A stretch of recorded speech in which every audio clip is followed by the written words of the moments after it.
Hey guys what's up, कैसे हैं आप सब लोग। तो आज हम फिजिक्स का फोर्स एंड प्रेशर चैप्टर लेके आए हैं। हमने केमिस्ट्री का एक चैप्टर कंप्लीट कर लिया, बायोलॉजी का एक चैप्टर कंप्लीट कर लिया, बायोलॉजी का conservation of plants and animals, और केमिस्ट्री का metals and non metals, chemical properties of metals and non metals. तो अब हम फिजिक्स में आए हैं, फोर्स एंड प्रेशर। तो आप देख रहे हैं force and pressure channel in science success. तो अपनी को पेन लेके बैठ जाइए, साथ में एक पानी की बोतल लीजिए और एक चिल, एक रिलैक्स लेके इस वीडियो को देखना शुरू करते हैं अब हम। तो देखो यार, कई पिक्चर स्टार्टिंग में यार आप सब लोगों को देख रही होगी, ठीक है। पुश पुल की सारी लगा रखी है मैंने, कैसे पुश हो रहा है, कैसे पुल हो रहा है, एंड कैसे एक सेकंड इस पिक्चर में आप देख रहे हैं कि कैसे वो पुश हो रहा है, एक बंदा एक रॉप से पुल कर रहा है। तो आज हम जो है push pull force, direction of force, effects of force and all, इन सब के बारे में पढ़ने जा रहे हैं। I am sorry, let's get started. First slide हमारी बोलती है force and direction of force, right. अब force, before defining force I want to ask a question, very very simple question, बहुत ही सिंपल क्वेश्चन। पुश और pull, what do you mean by this? ये आता नहीं है एग्जाम में, बिल्कुल नहीं आता पुश एंड पुल को डिफाइन करना। बस वैसे मैं पूछ रही हूँ कि आपको फर्क पता होना चाहिए पुश और पुल का क्या करते हैं। Okay, let's take an example. एक एग्जांपल लेके देखते हैं। आप सभी के घर में ड्रॉर, अलमीरा वगैरह, अलमीरा में ड्रॉर होते हैं, right. When you open a drawer you are pulling, right. जब आप ड्रॉर को खोलते हैं तो आप क्या कर रहे हैं? पुल कर रहे हैं। पुल मतलब किसी अपनी चीज, मतलब जैसे ड्रॉर को हम खोल रहे हैं, पहले वो बंद था तो अपने उसमें था, बॉक्स में था, लेकिन जैसे हमने इसे बाहर निकाला तो अपने बॉक्स से थोड़ा बाहर आया, मतलब अपनी बाहर लाना उसको दूर, उस चीज से, उस पॉइंट से दूर लाना, उसको पुलिंग कह लेंगे हम इसको, ठीक है। When you open a drawer you are pulling, but in this opposite condition when you close a door, drawer not a door, door पे अभी हम आएंगे, ड्रॉर है पहले ये, so you are pushing, right. खोल रहे हैं तो पुलिंग, बंद कर रहे हैं तो पुशिंग। Just imagine it. और अगर आपके पास ड्रॉर है तो आप करके देख लीजिए, पहले वीडियो देख लीजिएगा। तो open a drawer, pulling, close a drawer, pushing. Okay, let's take one more example of door, दरवाजा। अब ड्रॉर नहीं है, अब डोर है, दरवाजे का एग्जांपल लेते हैं। दरवाजे का एग्जांपल लेते हैं, मैं पहली वाली स्लाइड पे जाती हूँ। तो आपको ये स्टार्टिंग की पहली पिक्चर देख रही होगी जहाँ पे एक इंसान या कुछ भी कह लो आप, कैरेक्टर सा यूं बंद कर रहा है, पुश कर रहा है। ये डोर ही है, एक तरीके से दरवाजा है, जिसमें जब हम दरवाजे को पुल करते हैं मतलब खोलते हैं, राइट, तो वो पुलिंग है। And when we close the door we are pushing, very simple. जब हम खोलते हैं तो पुलिंग है, और जब क्लोज करते हैं तो पुशिंग है। बस यही पुश एंड पुल है। तो इसी को हम फोर्स कहते हैं। Force is defined as a push और pull of an object. Push करना या किसी भी ऑब्जेक्ट को पुश करना या पुल करना, उसे हम फोर्स कहते हैं। एकदम सिंपल सीधी सी डेफिनेशन, बिल्कुल इजी से। एग्जाम्पल आप ड्रॉर का दे रख सकते हैं, डोर का दे सकते हैं, और you can also give an example of well, कुआं। कुआं कैसे? Let me explain you. When you're throwing a bucket of water from a well, then it is pulling. जब आप कुएं से पानी निकालेंगे, अगर आप लोग कभी गाँव गए हो या जिनके गाँव नहीं है उन्होंने पिक्चर देखी होगी, बहुत कॉमन सा होता है ये सब चीज़ें कि फिल्मों वगैरह में औरतें जो है जैसे कुएं से पानी निकालती हैं तो वो क्या करती हैं? पुलिंग करती है। कैसे? वो फोर्स लगाती है, राइट। फोर्स लगाती है तो तभी बकेट ऊपर आती है, पुल कर रही है। वो पुल भी तो एक तरीके का फोर्स है। अगर हम उस केस में पुश करेंगे तो आप बताइए बाल्टी बाहर आएगी? नहीं, सिंपल। क्यों आएगी बाल्टी बाहर? हम तो पुश कर रहे हैं, ये गलत स्टेप कर रहे हैं हम, राइट। तो हमें पुल करना है, पुल करेंगे, हम फोर्स लगाएंगे तभी तो बकेट बेल से बाहर आएगी। ओके, तो ये सारे एग्जांपल हमारे फोर्स के हुए। Okay, let's take one more example of football. Okay, when you're kicking a football, you are pushing.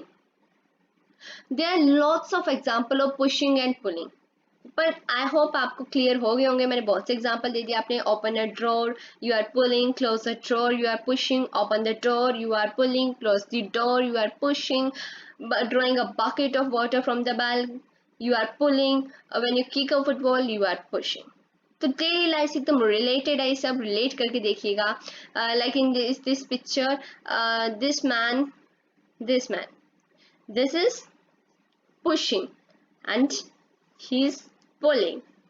Okay, तो यहाँ मैं बता दूं आपको नेट फोर्स 0 होगा।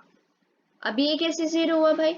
क्योंकि आप ये एरो देख पा रहे हैं, इसमें ये इंसान पुश कर रहा है लेकिन इस अपोजिट डायरेक्शन में, इसमें ये इंसान पुल कर रहा है अपनी डायरेक्शन में, तो ये दोनों एरोस अपोजिट डायरेक्शन है। तो अपोजिट डायरेक्शन का फोर्स कितना होता है? 0, क्योंकि दोनों फोर्स जो है एक दूसरे को काट देगा। जैसे लाइक आयरन आयरन को काटता है, आपने सुना अगर लोहे लोहे को काटता है, ऐसे फोर्स फोर्स को काटेगा और 0 हो जाएगा। Okay, direction of force.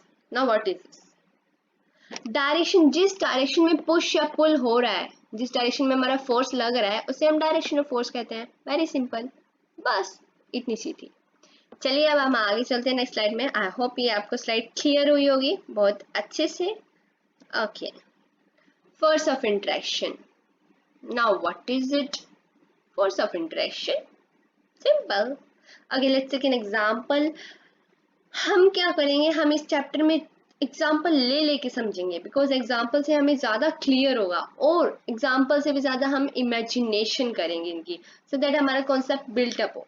Physics कोई रटने की चीज़ नहीं है, बता दूं मैं। न्यूमेरिकल्स आते हैं इसमें, अलग अलग प्रकार के न्यूमेरिकल्स आते हैं, तो आप एक न्यूमेरिकल को रट नहीं सकते। आपको एक न्यूमेरिकल तो आपको 100 तरीके के वैसे न्यूमेरिकल एकदम डिफरेंट डिफरेंट वेज में मिलेंगे, इसलिए फिजिक्स को रटिए मत। इवन फिजिक्स का, बायोलॉजी को भी नहीं रट सकते हम। अब आप पूछेंगे कैसे? बायोलॉजी में तो सारा लर्निंग का होता है, उसमें कोई न्यूमेरिकल नहीं है।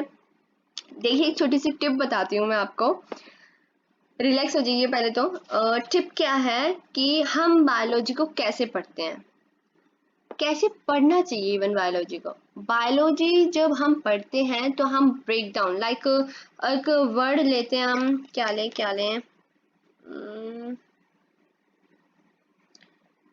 क्या एग्जांपल ले सकते हैं हम बायोलॉजी का? चलिए जब याद आएगा एग्जांपल तो बता दूंगी, बीच में अगर वीडियो के याद आ गया तो। बायोलॉजी के हम कैसे पढ़ते हैं कि बायोलॉजी में क्या होता है कि हम अपने वर्ड्स को, जैसे कोई भी वर्ड ले लिया, उसको ब्रेक डाउन करते हैं। ब्रेक डाउन करके बहुत आसान हो जाता है, उसकी मीनिंग निकालते हैं, वहीं से डेफिनेशन बन जाती है। दैट्स ऑल, बस हो गया बायोलॉजी खत्म। बहुत इजी है बायोलॉजी लर्न करना। Even I am also a student of biology. So bio के वर्ड आएंगे, उसको ब्रेक डाउन करेंगे, आधे आधे वर्ड का मीनिंग निकालेंगे, और उससे हमारी डेफिनेशन डिराइव हो जाएगी। दैट्स ऑल, ये है बायोलॉजी, ये tip of the tree. Okay, now force of interaction, what is it? Let's take an example. Suppose a man is standing behind a van. Van, वो वाली वैन जिसमें हम school जाते हैं, वो वैन। वैन के पीछे एक आदमी खड़ा है, उसने कोई फोर्स नहीं लगाया, is no applying any kind of force, nothing, कुछ नहीं, just standing behind a van, सिर्फ खड़ा है। तो क्या आप बताइए वो वैन चलेगी या हिलेगी भी?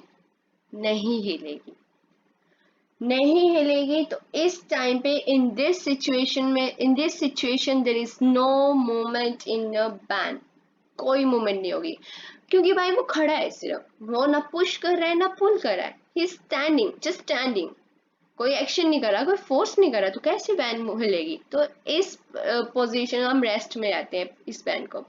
ओके, अगर हम इसका अपोजिट कर दें, suppose a man is pushing the van, van को वो पुश कर रहा है, तो वैन में मूवमेंट होगी, ऑब्वियसली होगी। और किस तरीके की मूवमेंट होगी? वो फॉरवर्ड जाएगी, मतलब आगे की तरफ जाएगी। ठीक है, पीछे से पुश कर रहा है और वैन आगे की तरफ मूव करेगी। तो इससे हमें क्या पता चला? एग्जाम्पल तो हमने समझ लिया, इससे हमें ये पता चला जब वैन हमारी मूव कर रही है, क्यों मूव कर रही है? क्योंकि मैन जो है वैन के ये मैन बैन एकदम सेम सेम लग रहा होगा। मैन आदमी, आदमी जो है वो वैन के इंटरेक्ट में आया है, दैट्स वाई वैन मूव्स। तभी वैन मूव किया है जब मैन जो है, जब आदमी वैन के इंटरेक्ट में आया है, राइट। इसी ही फोर्स ऑफ इंटरेक्शन कहते हैं हम, किसी चीज के इंटरेक्ट में आना, उस पर फोर्स लगाना, that's called a force of interaction.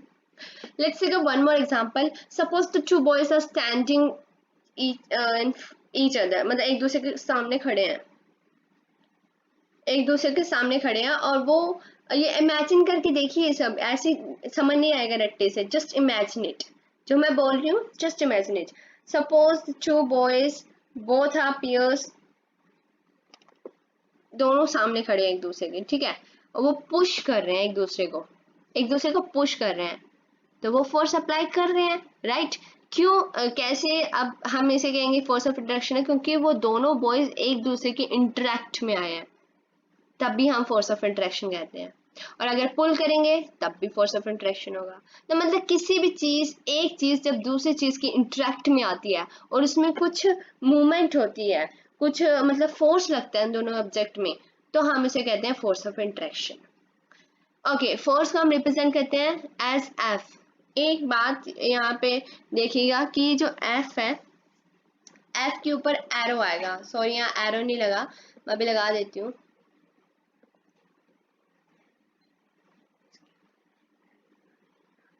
Wait a minute, just apply arrow.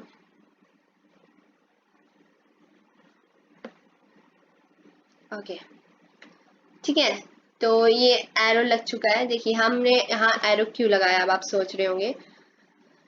Force को हम इस तरीके से रिप्रेजेंट करते हैं, क्यों रिप्रेजेंट करते हैं, क्योंकि ये एक वेक्टर क्वांटिटी है।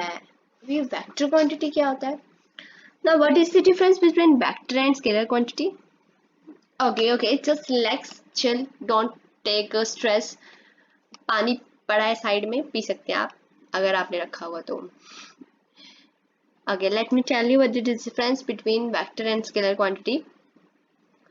Scalar quantity, चलिए पहले वेक्टर की बात करते हैं। Vector quantity, it's a melody है, मेलोडी। अब ये कैसी मेलोडी है? मेलोडी टॉफी सबने खाई है, खाई है, देखी है, सबने देखी होगी।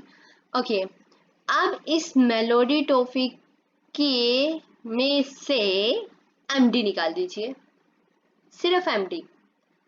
वेक्टर क्वांटिटी क्या है? मेलोडी है। मेलोडी से क्या निकाला है? MD. M refers to magnitude and D for direction. तो एक ऐसी क्वांटिटी जिसमें डायरेक्शन और मैग्नीट्यूड दोनों होता है, उसे हम कहते हैं वेक्टर क्वांटिटी। एंड फोर्स एक वेक्टर क्वांटिटी है, क्योंकि उसमें दोनों है, मैग्नीट्यूड भी है, डायरेक्शन भी है। That's why we have applied this arrow. हमने तभी लगाया ये एरो, क्योंकि वेक्टर क्वांटिटी की हमेशा, किसी भी क्वांटिटी को अगर वेक्टर क्वांटिटी है, अगर उसे रिप्रेजेंट करना है तो हम उसे एरो, वो नीचे क्वांटिटी लिखते हैं और ऊपर एरो जरूर लगाते हैं, इससे हमें पता चल जाता है अच्छा ये वेक्टर क्वांटिटी है। और फोर्स भी एक वेक्टर क्वांटिटी है।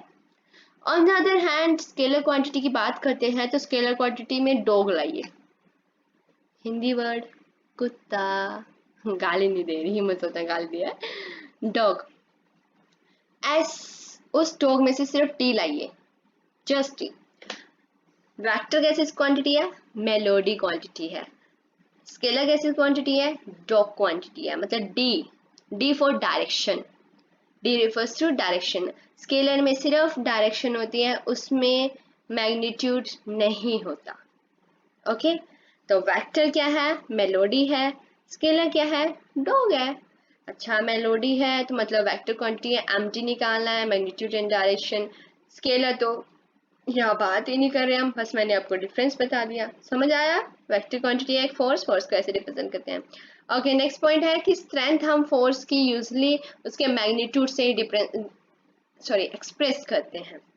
ये तो छोटा सा था, यूनिट ऑफ फोर्स। देखिए यूनिट, और यूनिट का ध्यान रखिएगा जब भी आप न्यूमेरिकल करेंगे, क्या गिवन है उसकी भी यूनिट लिखनी है, क्योंकि फिजिक्स में छोटी छोटी बातों के भी मार्क्स काट लेते हैं टीचर। अगर आपने पूरा न्यूमेरिकल सॉल्व किया है, पूरा न्यूमेरिकल एकदम सही है, बट उसकी यूनिट नहीं लिखी, तब भी आपका आधा मार्क्स कट जाएगा। इसलिए न्यूमेरिकल्स करते वक्त फिजिक्स में बहुत ज़्यादा ध्यान रखना पड़ता है, कहाँ कोई चीज़ छूटी तो नहीं। अगर आपको अपने मार्क्स नहीं कटवाने तो आपने सही जगह पे सही चीज़ें, यूनिट वगैरह, एरो, सब चीज़ों का ध्यान रखना है। फाइन। तो यूनिट ऑफ फोर्स क्या है? न्यूटन। तो न्यूटन किसने दी थी इसकी यूनिट? सर इसैक न्यूटन ने। नाम में उसके, साइंटिस्ट के नाम में न्यूटन आया, तो न्यूटन उसकी यूनिट ऑफ फोर्स है। सीजीएस सिस्टम में देखें तो यूनिट ऑफ फोर्स होती है dyne. It's dyne, dyne. Okay, I think ये डाइने का नाम एक प्रोडक्ट में आता है, मे बी जस्ट सो साबुन होता है शायद, नॉट कंफर्म नहीं है मुझे। आई थिंक आता तो है पर कहीं पे, चलिए कोई बात नहीं। सीजीएस सिस्टम में ये ध्यान रखिए कि इसकी यूनिट क्या होती है? डाइने। तो 1 न्यूटन इक्वल्स टू 10⁵ 9, 10⁵ टाइम्स। तो आपको ये चीज़ें याद करनी है, ये चीज़ समझाने वाली ने, just learn it. Okay, last point. A force does not always make an object move. What's this? ये क्या है? मतलब अभी तो बोल रहे थे पुश एंड पुल करेंगे तो फोर्स है, वो किसी चीज को हिला सकते हैं, लेकिन अब लास्ट वाली पॉइंट में बोल रहे हैं कि फोर्स को ऑब्जेक्ट हिला ही नहीं सकता। कोई ऐसे फोर्स होते हैं जिसमें हमेशा वो ऑब्जेक्ट को हिला नहीं सकता? यस, नहीं हिला सकता। एग्जाम्पल के तौर पे आप दीवार लीजिए, दीवार, ना ना दीवार फिल्म मत लीजिए, अपने घरों की दीवार लीजिए। दीवार को आप चाहे एक सिंगल फोर्स लगाए, सिंगल पसली, आई मीन सिंगल पसली नहीं, सिंगल बंदा फोर्स लगाए, या फिर गैंग में जाके फोर्स लगाए, तो एकदम मस्त हड्डी हड्डी गैंग लगा रही हो और फिर फोर्स लगा रही हो दीवार पे, क्या दीवार हिलेगी? नहीं हिलेगी। ये एग्जाम्पल हो सकता है इस सेंटेंस का, इस पॉइंट का एग्जाम्पल है ये दीवार, दीवार फिल्म। तो force does not always make an object move, हमेशा फोर्स ऑब्जेक्ट को हिला नहीं सकती। एग्जाम्पल हमारी दीवार, और यू कैन सी दैट हमारा घर, कितने भी बंदे ले आओ, कितने भी, हिलेगा? नहीं हिलेगा। हम फोर्स पुश करें, पुश ही करेंगे ऐसे तो हिलेगा? नहीं हिलेगा। बस यही था इस पॉइंट का मीनिंग। आई होप ये स्लाइड भी आपको क्लियर होगी। Let's move further. Okay, effects of force. Now what do you mean bye effects of force? देखिए, फोर्स में इतनी वो होती है, क्षमता होती है, कैपेसिटी होती है कि ऑब्जेक्ट की शेप को चेंज कर सकती है, उसकी डायरेक्शन को, उसकी स्पीड को, उसकी स्टेट ऑफ मोशन को। चलिए, मैंने तीनों पॉइंट एक ही सेंटेंस में सारे कवर कर दिए। ये ऐसे छोटे छोटे पॉइंट है, आप अगर नोट्स बनाना चाहे तो इस स्लाइड से बना सकते हैं, क्योंकि ये बहुत ही आसान है, इसमें कोई पॉइंट हमने छोड़ा नहीं है, और बहुत ही इजी तरीके से हमने बनाया है। आपको इजीली लर्न भी हो जाएगा, जल्दी से क्विक रिवीजन वाले नोट्स हो सकते हैं। तो आप प्रेफर करना चाहे तो कर सकते हैं। ये बिल्कुल पॉइंट में छोटे छोटे बनाए हैं हमने। Okay, it can change the shape of an object. अब शेप कैसे? शेप इस तरीके से कि आप शेप का अगर एग्जांपल लेना चाहें तो आप ले सकते हैं डो, आटा। देखिए, जब हम आटे को गूंथते हैं, एकदम लड़की और लड़का आजकल तो दोनों गूंथते हैं, कुछ भी हो। ओके, तो अब जब हम डो करते हैं, आटे को नीट करते हैं, गूंथते हैं आटे को, तो हम फोर्स लगाते हैं, और फोर्स लगा के उसकी शेप चेंज हो जाती है। ये तो डेली लाइफ एक्टिविटी आपने देखा होगा। पहले आटा एकदम पाउडर फॉर्म में होता है, पानी मिक्स किया, उसको पूरी अच्छी तरीके से गूंदा, फोर्स लगा लगा के उसे गूंदा, तो उसकी शेप गोल उसमें आ जाती है, राइट? शेप चेंज हो गई ऑब्जेक्ट की। तो एग्जाम्पल हो सकता है हमारा डो। और you can say sponge, sponge होता है, उसकी भी शेप चेंज हो जाती है, उसको हम फोर्स अप्लाई करेंगे तो उसका शेप चेंज होती है स्पॉन्ज की। कोलगेट कैप ट्यूब ले लीजिए, एकदम प्रेस करते हैं तो उसकी शेप चेंज होती है। There are lot of examples of shape of object. तो आप डेली लाइफ में जो भी यूज करते हैं उससे भी आप इसका एग्जांपल निकाल सकते हैं। कुछ एग्जांपल मैंने बता दिया, कुछ एग्जांपल अब आप बता दीजिएगा कमेंट करके। Okay, next point, direction speed कैसे चेंज कर सकता है? अम, एक टायर, कभी गांव के बच्चे को देखा होगा तो गांव का बच्चा एक वेस्ट सी ट्यूब लेके जो पीछे डंडी से भागता है, इसे रोल रोल ट्यूब होती है ना, टायर के, खेला भी होगा बचपन में अगर आप लोग गाँव गए हो तो, बहुत खेलते हैं बच्चे। डंडे ले लेके पीछे टायर को धुम धुम करके भागते हैं, सबसे मतलब स्पीड भी इंक्रीज होती है इससे। जिस डायरेक्शन में घुमाना चाहे उस डायरेक्शन में उस टायर को घुमा सकते हैं। तो इसे मैं ये बताना चाह रही हूँ कि जब अगर हम फोर्स एक ऑब्जेक्ट पे लगाते हैं, वो उसकी स्पीड को चेंज कर सकता है। और अगर स्पीड को मतलब अगर हम फोर्स जो है उसकी स्पीड के अपोजिट डायरेक्शन में लगाएं, ध्यान से सुनिएगा मैं क्या कह रही हूँ, कंफ्यूज मत होइएगा यहाँ पे। अगर हम फोर्स उसकी स्पीड के अपोजिट डायरेक्शन में लगाएं तो स्पीड क्या होगी, decrease. Okay, let me repeat. अगर हम फोर्स अपोजिट स्पीड की अपोजिट डायरेक्शन में लगाएं तो उसकी स्पीड हो जाएगी कम, डिक्रीज, राइट। और अगर हम स्पीड की डायरेक्शन मतलब स्पीड जिस तरफ स्पीड है उसी तरफ डायरेक्शन करें तो हमारी स्पीड इंक्रीज हो जाएगी। तो ये भी एग्जांपल है। लास्ट क्या है, स्टेट ऑफ मोशन। अब ये देखिए स्टेट ऑफ मोशन कैसे, देखो एग्जांपल इसमें बहुत इजी है। अगर हम एक रबड़ की बॉल लेंगे, रबड़ की बॉल लेंगे तो अगर सिंपल से आप करके देख सकते हैं घर में, बहुत इजी सा एक्सपेरिमेंट है। रबड़ की बॉल एक फ्लोर पे रख दी, ठीक है, रख दी। अब जब तक हम उसको कोई पुश ना दें उस बॉल को, वो हिलेगी नहीं। तो वो कौन सी स्टेट में है, स्टेट ऑफ रेस्ट। फाइन। जब रबड़ की बॉल हमारे फ्लोर पे वैसी रखी रहेगी, घंटों घंटों रखी रहेगी, घंटों घंटों, अगर आप उसको बिल्कुल भी हाथ नहीं लगाएंगे तो वैसे रखी रहेगी वो, तो it is states of rest होता है, ठीक है। तो वो स्टेट ऑफ रेस्ट में, लेकिन जैसे ही आप उसे पुश करेंगे वो मूव करेगी, तो उसने अपनी स्टेट क्या कर ली, चेंज कर ली। पहले रेस्ट में थी, अब कहाँ आ गई, मोशन में। तो देखो फोर्स जो है स्टेट ऑफ मोशन, मतलब पहले रेस्ट में थी अब मोशन में आ गई, इससे वो भी चेंज कर सकता है हमारा फोर्स, इतना दम है उसमें।